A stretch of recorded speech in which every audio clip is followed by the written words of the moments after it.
Bismillahirrahmanirrahim. Assalamualaikum warahmatullahi wabarakatuh. Innal hamdalillah nahmaduhu wa nasta'inuhu wa nastaghfiruh wa na'udzu billahi min shururi anfusina wa min sayyiati a'malina. May yahdihillahu fala mudhillalah wa may yudlil fala hadiyalah. Wa asyhadu an la ilaha illallah wahdahu la syarikalah wa asyhadu anna Muhammadan 'abduhu wa rasuluh. Sallallahu alaihi wa ala alihi wa sahbihi wa man tabi'ahum bi ihsanin ila yaumil liqa'i. Para jamaah sekalian, para pemirsa Fatwa TV dan umumnya seluruh kaum muslimin dan kaum muslimat dimanapun Anda berada, alhamdulillah Allah Subhanahu wa ta'ala telah memberikan kepada kita kenikmatan yang sangat besar dengan sampainya kita di bulan Ramadan, bulan yang penuh dengan kemuliaan ini. Maka sungguh ini merupakan kenikmatan yang sangat luar biasa yang Allah berikan kepada kita. Karena dengan masuknya kita ke bulan Ramadan ini, maka itu berarti Allah Subhanahu wa ta'ala telah memberikan kepada kita kesempatan untuk mendapatkan pahala yang sangat besar sekali. Beribadah di bulan ini tidak seperti beribadah di bulan lain. Membaca Al-Quran di bulan ini tidak seperti membaca Al-Quran di bulan lainnya. Salat di bulan ini tidak seperti salat di bulan yang lainnya. Bersedekah di bulan ini tidak seperti bersedekah di bulan yang lainnya. Karena kata para ulama, waktu yang mulia itu mempengaruhi kemuliaan suatu ibadah. Semakin mulia waktu ibadah, maka ibadah yang dilakukan di waktu tersebut menjadi lebih mulia, menjadi semakin mulia. Makanya Rasulullah Sallallahu Alaihi Wasallam dahulu di bulan Ramadan ya lebih semangat dalam beribadah daripada di bulan-bulan yang lainnya. Sedekahnya Rasulullah Sallallahu Alaihi Wasallam di bulan Ramadan jauh lebih banyak daripada sedekah beliau di bulan-bulan yang lainnya. Sampai-sampai disebutkan dalam sebuah hadis, kedermawanan Rasulullah Sallallahu Alaihi Wasallam itu seperti angin yang dilepas. Ya, begitu pula semangat Rasulullah Sallallahu Alaihi Wasallam untuk beribadah di bulan ini jauh lebih tinggi daripada semangat beliau untuk beribadah di bulan yang lainnya. Makanya beliau sampai beriktikaf di 10 hari pertama, 10 hari terakhir bulan Ramadan. Bahkan di akhir hayat beliau sampai beriktikaf 20 hari. Ini menunjukkan ya bahwa bulan Ramadan itu adalah bulan yang istimewa. Bulan yang dipenuhi dengan keberkahan. Di bulan inilah Allah Subhanahu wa ta'ala menurunkan Al-Quran. Di bulan ini juga Allah Subhanahu wa ta'ala menjadikan satu malam, ya, menjadikan ada satu malam yang lebih baik daripada 1000 bulan. Fihi lailatun khairun min alfi syahr. Baik, para pemirsa dan para saudara-saudariku kaum muslimin dimanapun Anda berada, pada kesempatan yang baik ini kita akan gunakan waktu kita untuk mentadabburi sebagian dari firman Allah Subhanahu wa ta'ala yang Allah turunkan kepada kita. Dan pada kesempatan kali ini kita akan membahas tentang ayat di dalam surat Al-Anfal, yaitu ayat ke-5 dan ayat ke-6. Allah Subhanahu wa ta'ala berfirman, "Kama akhrajaka rabbuka min baitika bil haqq wa inna fariqan minal mu'minina lakarihun yujadilunaka fil haqqi ba'dama tabayyana ka'annama yusaquna ilal mauti wa hum yanzurun." Yang artinya, seperti itu pula Rabbmu menyuruhmu keluar dari rumahmu dengan kebenaran. Dan sungguh sebagian dari orang-orang yang beriman tidak menyukai hal itu. Sebagian orang itu membantahmu, wahai Muhammad, tentang peperangan setelah nyata bagi mereka itu pasti akan terjadi. Seakan-akan mereka digiring kepada kematiannya, sedang mereka melihat sebab kematian itu. Ayat ini menjelaskan tentang bagaimana dahulu Rasulullah SAW diperintahkan oleh Allah Subhanahu wa taala untuk keluar dari rumah beliau bersama para sahabat beliau untuk mencegat kafilah dagang Abu Sufyan yang datang dari Syam. Sebagaimana kita tahu, orang-orang Quraisy itu memiliki dua tujuan dagang. Ya. Jadi mereka punya dua tujuan dagang yang utama, yaitu ke negeri Yaman dan ke negeri Syam. Dan dari Syam dan dari Yaman ini mereka membawa barang dagangan yang sangat banyak. Dan kalau mereka ke kalau mereka ke negeri Syam, maka mereka akan melewati rute Madinah atau rute yang dekat dengan kota Madinah. Ketika Rasulullah SAW mendengar kabar mereka pulang dari negeri Syam dan mereka membawa banyak barang dagangan dari Syam, maka karena tidak ada perjanjian perdamaian dan mereka adalah musuh-musuh kaum muslimin, maka Rasulullah SAW diperintahkan untuk mencegat mereka, mengambil barang dagangan mereka. Maka akhirnya berangkatlah Rasulullah SAW bersama beberapa orang yang ketika itu siap. Berangkatlah beliau keluar dari rumah beliau untuk mencegat kafilah dagang Quraisy itu. Dan ketika keluar dari rumah, tujuan utamanya sebenarnya bukan peperangan. Tapi mereka ingin mengambil dan merampas barang dagangan tersebut untuk dibawa ke Madinah dan dibagikan kepada kaum muslimin. Dan ketika tujuan utamanya bukan peperangan, dan ketika itu mereka melihat bahwa yang membawa barang dagangan tersebut adalah orang-orang lemah, maka mereka semangat keluar. Mereka semangat untuk keluar. Namun, di tengah-tengah perjalanan ada perkembangan keadaan. Abu Sufyan pun mendengar bahwa ternyata kafilah dagangnya akan dicegat oleh Rasulullah SAW bersama para sahabatnya. Akhirnya Abu Sufyan meminta bantuan, kekuatan, pasukan dari kaum Quraisy. Dan akhirnya mereka pun membawa banyak pasukan. Mereka membawa banyak pasukan untuk menyelamatkan kafilah dagang mereka.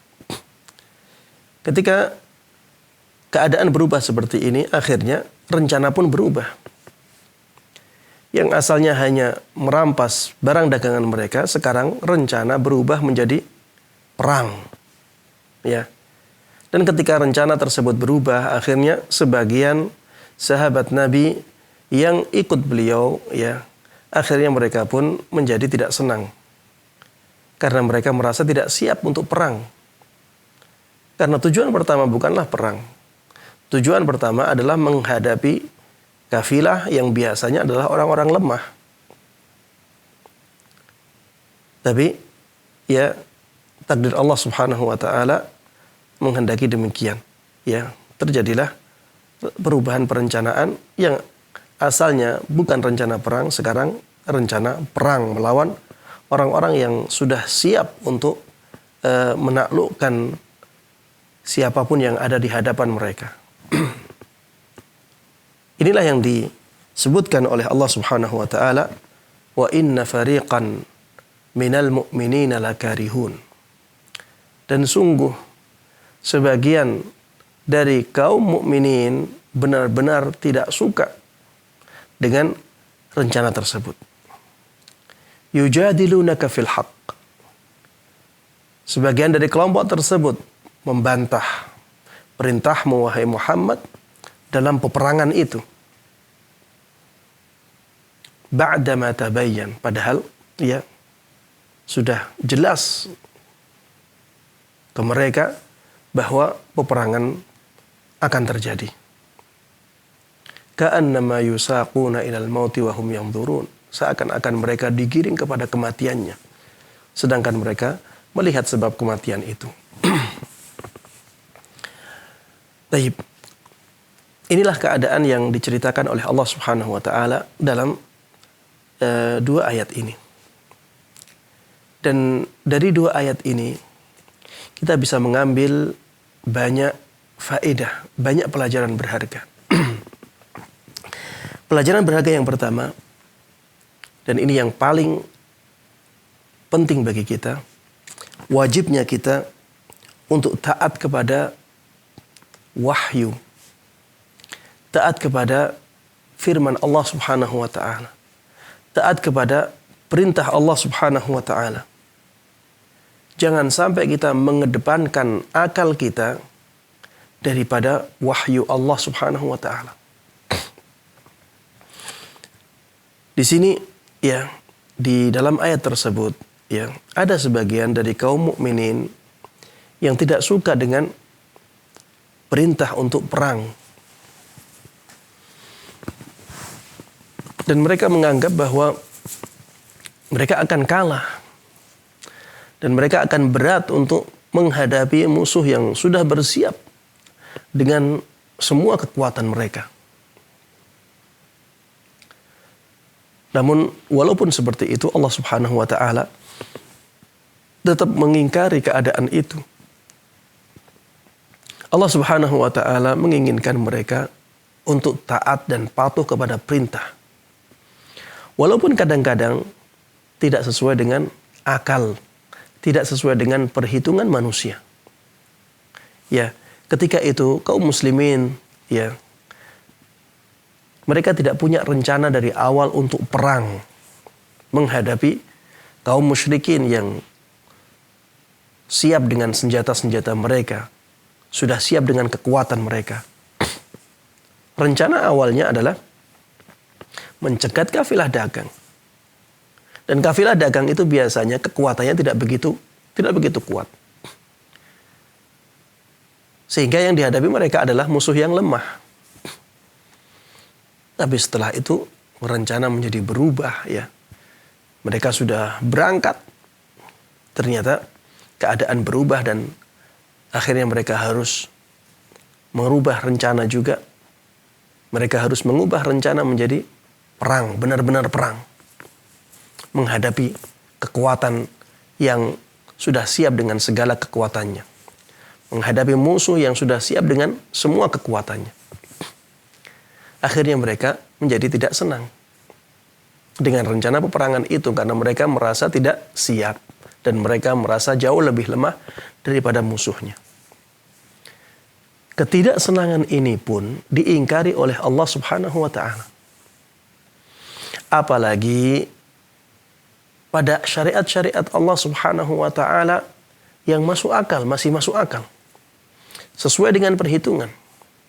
Maka jangan sampai kita meninggalkan perintah Allah Subhanahu wa taala. Jangan sampai kita meninggalkan syariat Allah Subhanahu wa taala hanya karena hawa nafsu kita. Yang tidak sesuai dengan perhitungan saja, kalau kita tidak suka, maka Allah Subhanahu wa taala akan murka kepada kita. Allah Subhanahu wa taala tidak akan rela kepada kita. Bagaimana dengan yang masih sesuai dengan perhitungan? Masih sesuai dengan akal manusia. Ini pelajaran yang sangat berharga bagi kita, ya. Jangan sampai kita membenci syariat Allah. Jangan sampai kita membenci syariat Allah. Kenapa demikian? Karena Allah Subhanahu wa taala adalah Zat yang maha penyayang kepada para hambanya. Tidak mungkin Allah Subhanahu wa ta'ala mensyariatkan sesuatu kecuali maslahatnya besar bagi hambanya. Kemudian pelajaran yang kedua yang bisa kita ambil dari ayat ini adalah bahwa semua yang diperintahkan oleh Allah pasti lebih besar maslahatnya. Semua yang diperintahkan oleh Allah Subhanahu wa ta'ala pasti lebih besar maslahatnya. Walaupun kadang-kadang logika manusia tidak sampai ke sana. Tapi kita harus yakin dengan seyakin-yakinnya bahwa syariat Allah yang maha bijaksana, maha penyayang, maha pengasih, maha pemurah kepada hambanya, itu pasti lebih besar maslahatnya. Di dalam ayat ini, Allah Subhanahu wa ta'ala memerintahkan mereka untuk perang. Melawan kekuatan yang jauh lebih kuat dari mereka dari sisi duniawi. Kelihatannya ini mudarat. Kelihatannya di sana akan banyak masyaqqah. Namun, lihatlah akhir dari kejadian itu. Akhirnya sungguh akhir yang sangat manis. Akhir yang sangat indah. Kaum muslimin menang dalam peperangan itu. Walaupun dari sisi jumlah mereka jauh lebih sedikit. Hanya sepertiganya. Mereka berjumlah 300-an sedangkan musuhnya berjumlah 1000. Sepertiga. Kekuatan mereka juga sangat sedikit. Kekuatan mereka dari sisi peralatan mereka sangat lemah. Tapi lihatlah Allah Subhanahu wa ta'ala membalikkan keadaan.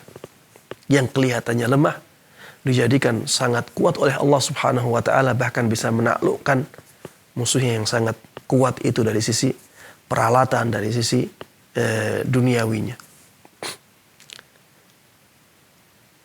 Dalam syariat-syariat Allah yang lainnya juga demikian. Kalau kita melihat ada syariat Allah Subhanahu wa ta'ala yang kelihatannya merugikan kita, yang kelihatannya memberatkan kita, maka semangatlah untuk tetap melakukannya.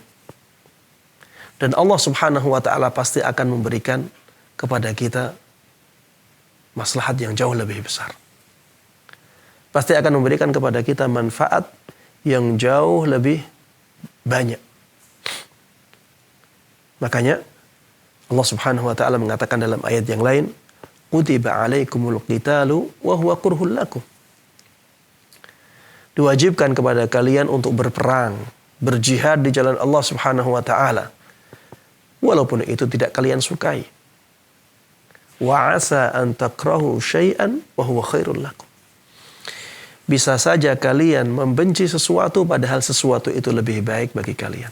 Di akhir ayat Allah katakan wallahu ya'lamu wa antum la ta'lamu. Allah yang maha tahu sedangkan kalian tidak tahu. Di surat An-Nisa Allah Subhanahu wa ta'ala mengatakan fa'asa an takrahu syai'a wa yaj'alallahu fihi khairan katsira. Bisa saja kalian membenci sesuatu padahal Allah Subhanahu wa ta'ala menjadikan kebaikan yang sangat banyak pada sesuatu tersebut.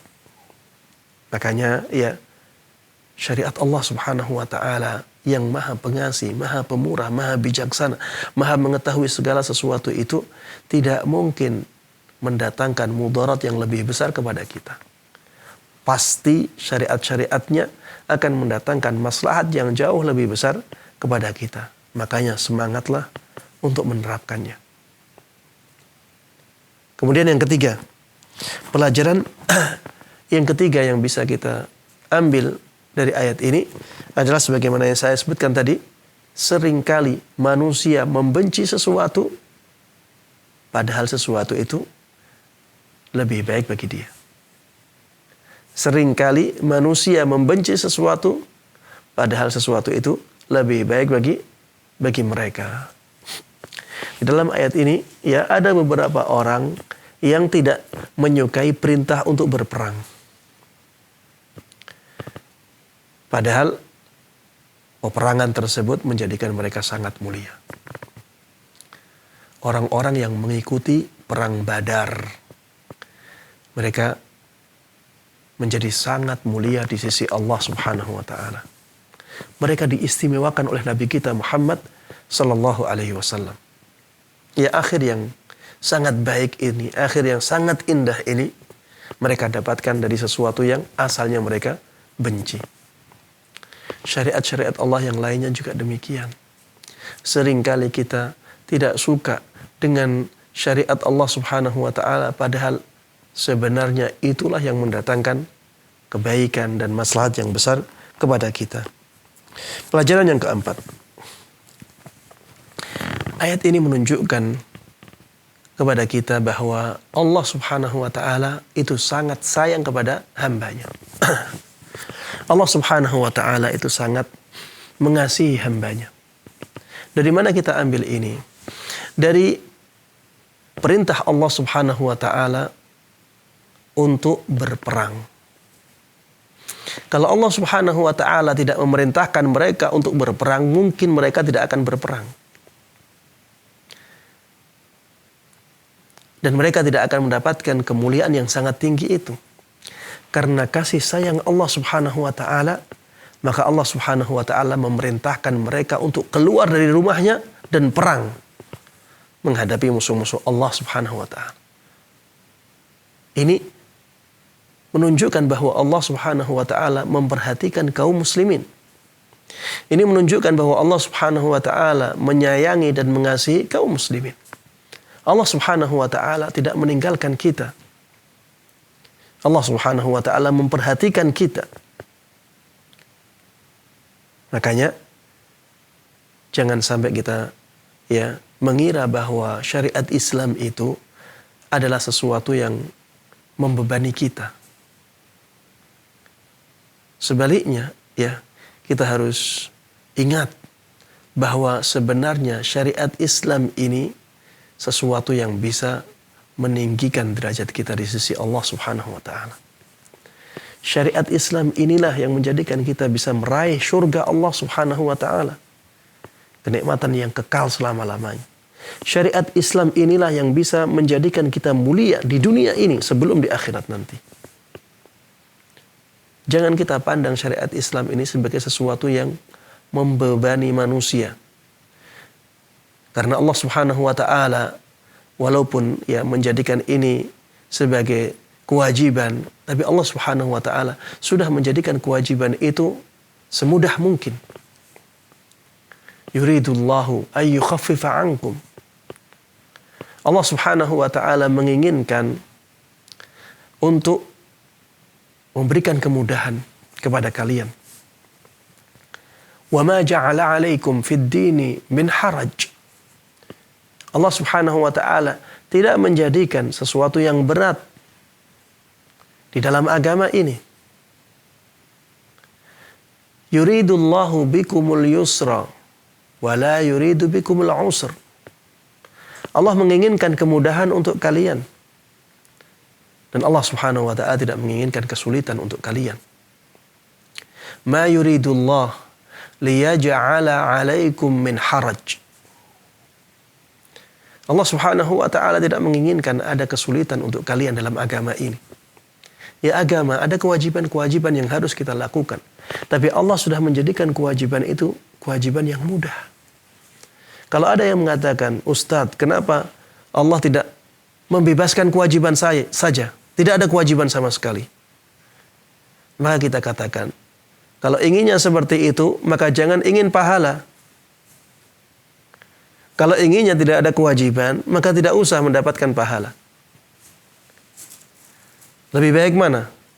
Lebih baik mendapatkan pahala dengan kewajiban yang sudah dimudahkan oleh Allah Subhanahu wa taala, atau tidak mendapatkan pahala sama sekali. Seperti kehidupan hewan. Setelah mereka mati sudah urusannya selesai. Ataukah kita menginginkan surga Allah Subhanahu wa taala yang kekal selama-lamanya itu? Kalau kita menginginkan itu, maka ada kewajiban. Dan alhamdulillah Allah Subhanahu wa taala sudah memudahkan kewajiban tersebut. Seperti inilah syariat Islam. Dan ini merupakan sesuatu yang bisa mendatangkan kemuliaan, kebahagiaan kepada kita di dunia ini dan di akhirat nanti.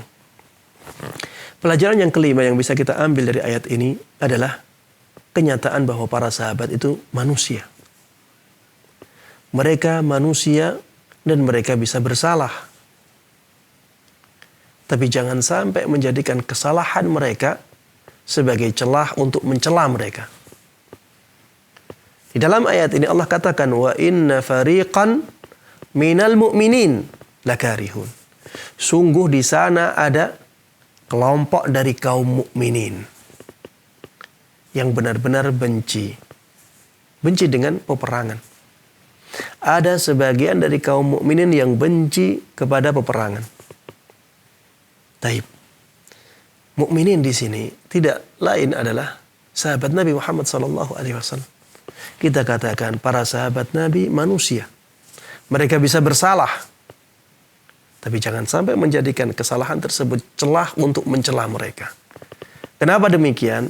Karena kesalahan-kesalahan mereka itu jauh lebih sedikit daripada kebenaran-kebenaran, kebaikan-kebaikan yang ada pada mereka. Coba lihat di sini, ya memang asalnya mereka tidak suka. Tapi setelah itu mereka berperang bersama Rasulullah SAW. Sehingga keburukan tersebut sudah terhapuskan oleh kebaikan-kebaikan mereka. Para sahabat juga manusia. Mereka bisa bersalah. Tapi jangan sampai menjadikan kesalahan mereka celah untuk mencela mereka. Karena mereka adalah anak didik Nabi kita Muhammad SAW. Kalau kita mencela mereka, maka secara tidak langsung kita merendahkan kedudukan Nabi kita Muhammad Sallallahu Alaihi Wasallam. Pelajaran yang keenam yang bisa kita ambil dari kisah ini atau dari ayat ini adalah bahwa kesalahan seseorang itu bisa menjadikan seseorang mulia di sisi Allah Subhanahu Wa Taala apabila dia memperbaiki kesalahannya. Di dalam ayat ini ada beberapa dari sahabat Nabi Muhammad Sallallahu Alaihi Wasallam yang melakukan kesalahan, tapi mereka jumlahnya lebih sedikit. Tapi setelah itu mereka memperbaiki kesalahannya dan akhirnya menjadi orang-orang yang mengikuti perang Badar bersama Rasulullah Sallallahu Alaihi Wasallam. Mereka menjadi sangat mulia di sisi Allah Subhanahu Wa Taala. Pelajaran yang ketujuh yang terakhir, bahwa secara tabiat manusia itu takut kematian. Secara tabiat manusia itu takut kepada kematian. Dan takut kepada kematian, ya ini sesuatu yang wajar. Manusia memang takut kepada kematian. Apalagi apabila sebab kematian benar-benar ada di depannya. Coba kalau ada orang yang menghunuskan pedang di hadapan kita. Apakah kita tidak takut dengan kematian? Ada ya rasa takut mati. Dan itu wajar, itu manusiawi. Sekarang zamannya corona, orang takut terkena corona karena bisa mengancam kehidupan dia. Sebab seperti itu wajar, tapi sebagai seorang yang beriman, ya, kita tidak boleh terlalu takut kepada kematian. Yang menjadi fokus kita harusnya bagaimana mati dalam keadaan yang baik. Bagaimana mati dengan husnul khatimah. Karena kematian itu pasti terjadi.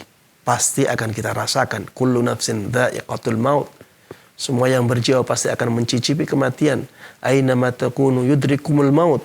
Dimanapun kalian berada, kematian pasti akan mendapati kalian. Akan mendatangi kalian. Akan menemukan kalian. Ya, kematian itu pasti terjadi. Dan kita semuanya pasti akan merasakannya. Jangan sampai kita terlalu takut kepada kematian. Takutlah dengan takut yang wajar, ya.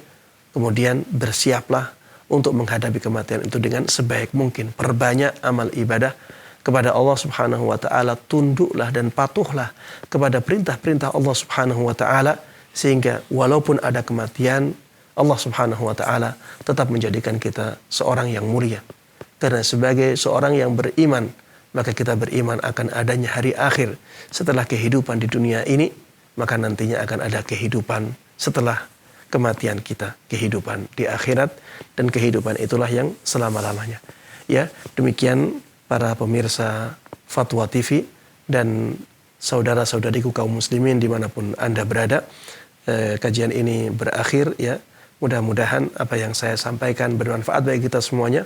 Mudah-mudahan Allah berkahi ilmu kita dan mudah-mudahan Allah Subhanahu wa taala berikan taufiknya kepada kita untuk bisa mengamalkan ilmu ini dengan baik dan mudah dan juga bisa menyebarkannya kepada orang lain. Amin amin ya rabbal alamin. Wassallallahu wasallam wa baraka ala nabiyyina Muhammadin wa ala alihi wa sahbihi wa man tabi'ahum bi ihsanin ila yaumiddin. Walhamdulillahi rabbil alamin. Wassalamualaikum warahmatullahi wabarakatuh.